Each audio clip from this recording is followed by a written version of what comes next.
us some of his insights and thoughts of how we can again make this very real and alive in our parish communities. So let's welcome Father David Garcia.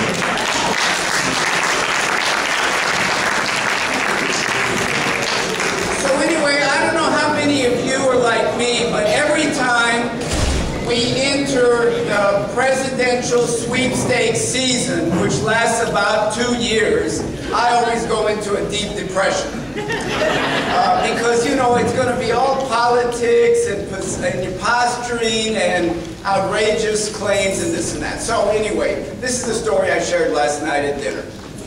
There was a certain U.S. senator from an unnamed northwestern state that died. And he goes up to the pearly gates and knocks on the door. And St. Peter comes out and looks at him, and St. Peter says, "Wow, we don't get too many of your kind around here." And so the guy says, "Well, St. Peter, I want to go to heaven," the senator says.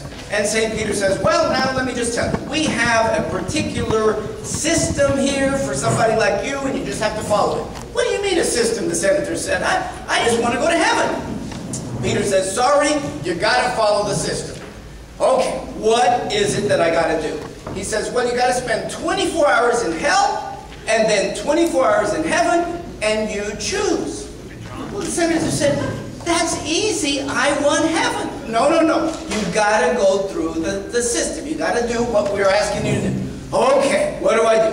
"Well, the first 24 hours is in hell." "Okay, where do I go?" "Right there, there's the elevator." So he goes down to hell, opens it, and it's not what he thought. It's a country club. It's fabulous. All of his friends are there. And so, you know, they invite him to golf. He has a round of golf. They go to a wonderful restaurant. They have the best wine. They have the best food. It's fabulous. The devil shows up, and he's not a bad guy. He jokes with them. They're having a great time. 24 hours pass just like that. So he goes back to heaven, and the next 24 hours is kind of what he expected. You know, the angels, the saints, the clouds, the harps, the whole thing, you know. And so then those 24 hours in heaven pass by pretty fast, too. So St. Peter says, "Okay, you got 24 hours in hell, 24 hours in heaven. Which one do you want?" The senator says, "Well, gosh, you know, I never thought I would say this, but I want hell." And St. Peter said, "Are you sure?" "Yes, I want hell." "Okay, go to hell." So the senator goes down, the door opens, and everything's different. It's a trash heap, it's ugly, it's smelly, it's dirty, it's horrible. All of his friends are in rags, they're all depressed, they're all working in the trash heap. He is in shock because 24 hours earlier it was fabulous. And the devil walks up and the senator says, "What happened? This place was wonderful just 24 hours ago, and look at it now." And the devil said, "Of all people, you should understand. Yesterday, we were campaigning. Today, you voted."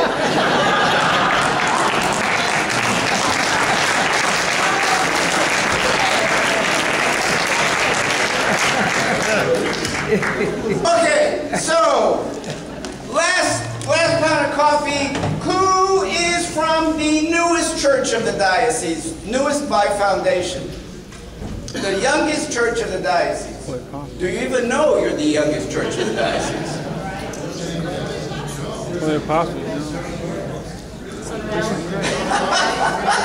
This is great. Nobody knows. Who's the baby of the crowd? Where? 2003. 2003. Anybody founded after 2003? 2004. Anybody founded after 2004? Who? Stand up. And who are you? And where are you from? Yeah. I mean, I want this diocese to know the baby of the crowd here. Who's older? 1992. 2004, but I'm talking about when the parish was founded, not when you built your latest church. St. Joan of Arc from 1992 founded?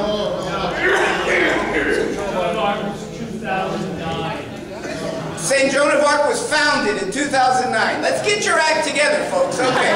All right. Where is St. Joan of Arc? Are they here? No.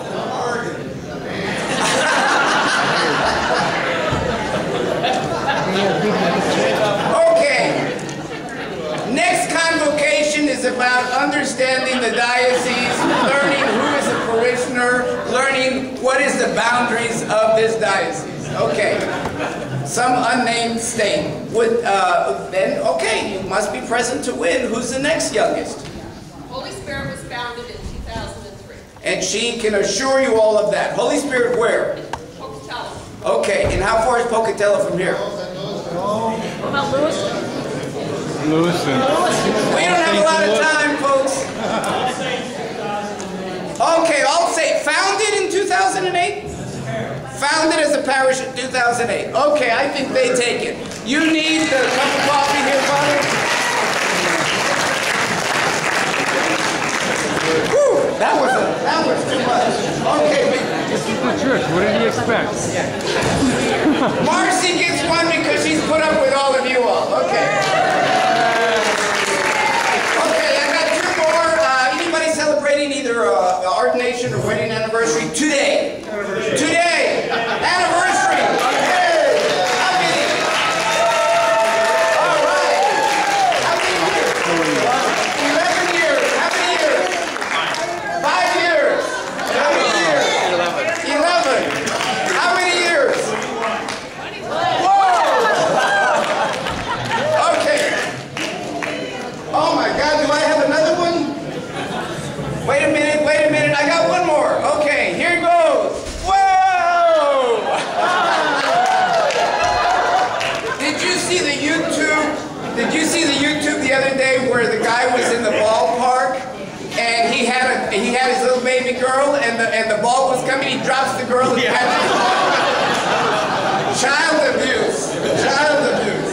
Okay, one thing while we're talking, if you remember, yesterday I spoke briefly about Global Fellows, and this is our effort, Catholic Relief, to really have that whole Catholic identity, because again, even though you are parishioners of your parish and you are clergy of the diocese, you are always of the universal church. All of us. We are all ordained for the universal church. We are all in service to the mission of the universal church. So I would like to invite the clergy that are here, priests and deacons, and those in formation for priests and diaconate. If you would like to be on our e-newsletter, which goes out 4 times a year, has resources, homily helps, and different ideas like that, I'm going to pass around 5 sheets here. I think Christine and Marcy will help me. And just put name, email, and then if you could, your city, that way we will just send you an email. It's a very simple thing, and it simply is that you will do whatever you can in your parish to simply raise the awareness, whether it's the rice bowl or whether it's preaching during the CRS collection, raising awareness that we are all part of the universal church and we are all responsible for our brothers and sisters throughout the world. And that's the important thing. Yes? Are you part of World Vision? No, this is Catholic, just so that you know. No, it's not the same thing. Catholic Relief Services is one of the 2 official agencies that the U.S. bishops have set up to work for the poor. One is called Catholic Charities. They work in the United States.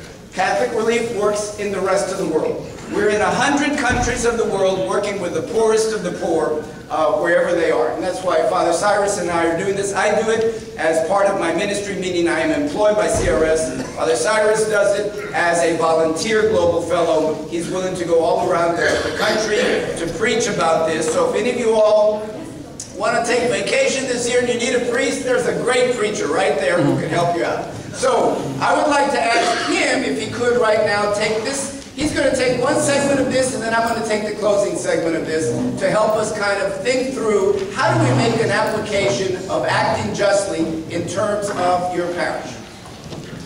Thank you, David. My whole situation is much less dramatic and much less flamboyant than these 2 good gentlemen. Many times today, and yesterday too, I felt like a deer in the headlights with these 2 guys shining. But I want to focus toward bringing this to earth, as it were, and allowing the situation to be practical and personal. On your table is a handout that I made, and I'm asking you to take a moment now to look at that handout, page 1 at the top, if you have a pencil, to look at it, and also if you have your pastoral plan book, on page 9, there's lots of good suggestions there for the question that is, identify as many specific ministries, for example, food pantry. I hear you. Is it not on?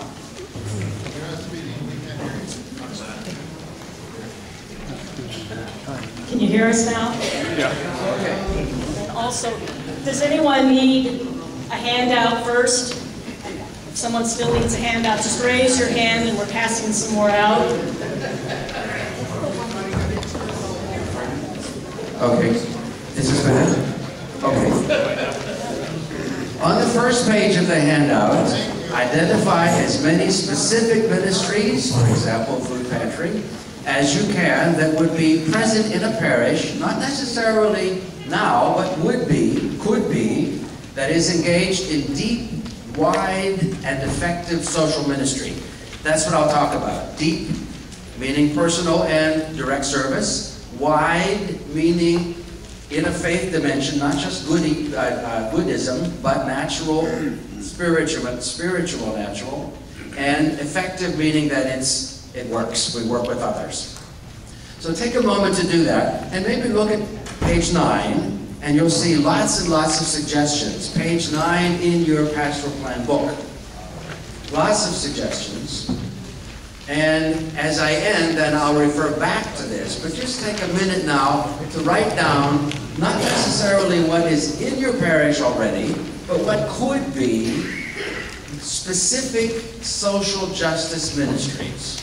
We're going to divide them into, as Dr. Pat keeps saying, 3s. We're going to have 3 divisions for these: deep, wide, and effective. Take a moment for that.